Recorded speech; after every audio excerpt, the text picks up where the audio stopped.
This presentation will introduce you to hydrogen peroxide, its characteristics, and some safe handling procedures.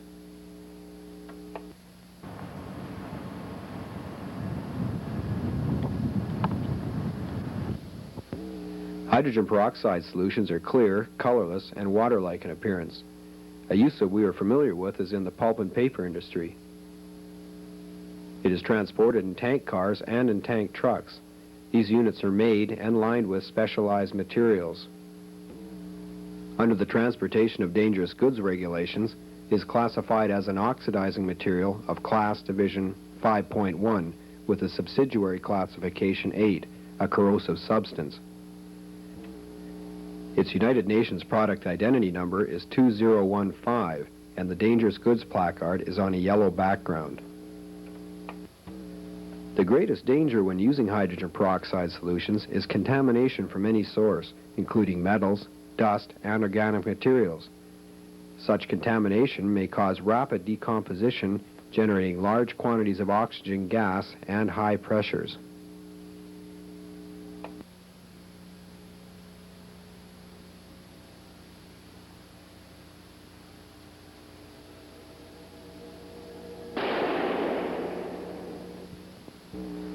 Short-term contact with the skin will result in a temporary whitening or bleaching of the tissues and a mild stinging sensation.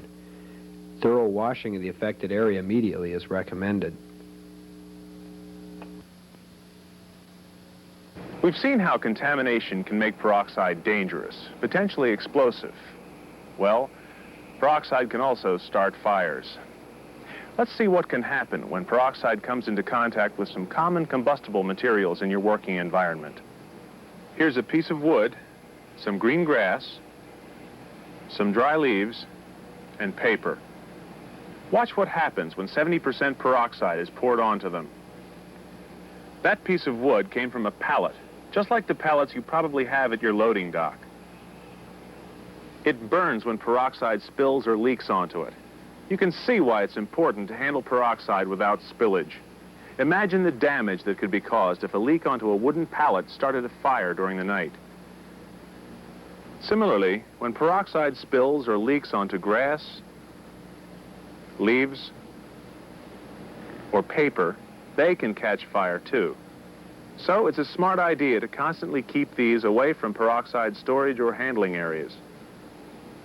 It's also smart to wear gloves, boots, and an apron, all made of rubber as the situation requires. Some people might feel safe in leather or other materials, but here's why they shouldn't. We'll pour some 70% peroxide onto these items. It took 38 seconds for this glove to catch fire. The shoe took a little longer. So, you can see the immediate danger you'll be in if you wear the wrong apparel. During the handling of any hazardous material, appropriate personal protective equipment must be worn. As each product has its own specifics, you must address these questions. Is a hard hat with brim necessary, one that'll drain any product away from your face?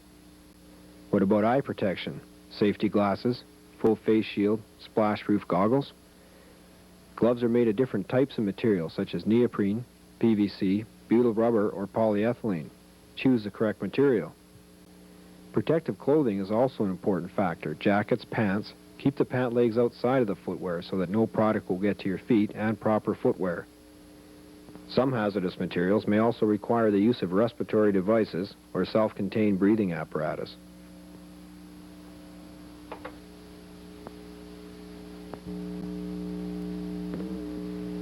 For the response and cleanup of spilled material, the Dangerous Goods Guide to Initial Emergency Response may be referenced. It is referenced by UN identity number or by product name and identifies a guide page number to refer to respond to an incident. The guide page outlines the potential hazards of the product. Under the emergency action heading is information regarding protective equipment to be worn, and a guide should evacuation of the area be considered. There is information should the product be involved in a fire, a spill, or leak, and the first aid measures that should be undertaken should persons come in contact with the material. The Association of American Railroads publication, entitled Emergency Handling of Hazardous Materials in Surface Transportation, also outlines safe practices to be considered when responding to an incident involving dangerous goods. All transportation incidents in which dangerous goods are involved must be reported as required by regulations and operating instructions.